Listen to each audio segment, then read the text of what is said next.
વાત કરીએ અમદાવાદની, જ્યાં આઈટી સોફ્ટવેર કંપનીના કર્મચારી પર ડેટામાં છેડછાડનો આરોપ લાગ્યો।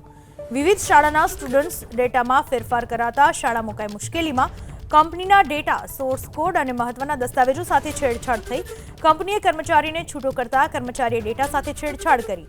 આઈટી કંપનીના સીટીઓએ પૂર્વ કર્મચારી વિરુદ્ધ સાયબર ક્રાઇમમાં નોંધાવી ફરિયાદ।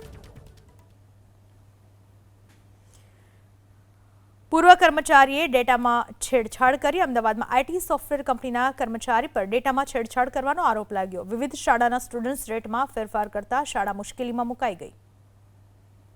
વિવિધ શાળાના સ્ટુડન્ટ્સ ડેટામાં ફેરફાર કરાતા શાળા મુકાઈ મુશ્કેલીમાં। કંપનીના ડેટા, સોર્સ કોડ અને મહત્વના દસ્તાવેજો સાથે છેડછાડ થઈ। કંપનીએ કર્મચારીને છૂટો કરતા કર્મચારીએ ડેટા સાથે છેડછાડ કરી।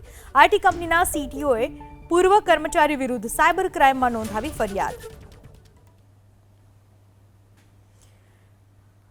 પૂર્વ કર્મચારીએ ડેટામાં છેડછાડ કરી। અમદાવાદમાં આઈટી સોફ્ટવેર કંપનીના કર્મચારી પર ડેટામાં છેડછાડ કરવાનો આરોપ લાગ્યો। વિવિધ શાળાના સ્ટુડન્ટ્સ ડેટામાં ફેરફાર કરતા શાળા મુશ્કેલીમાં મુકાઈ ગઈ।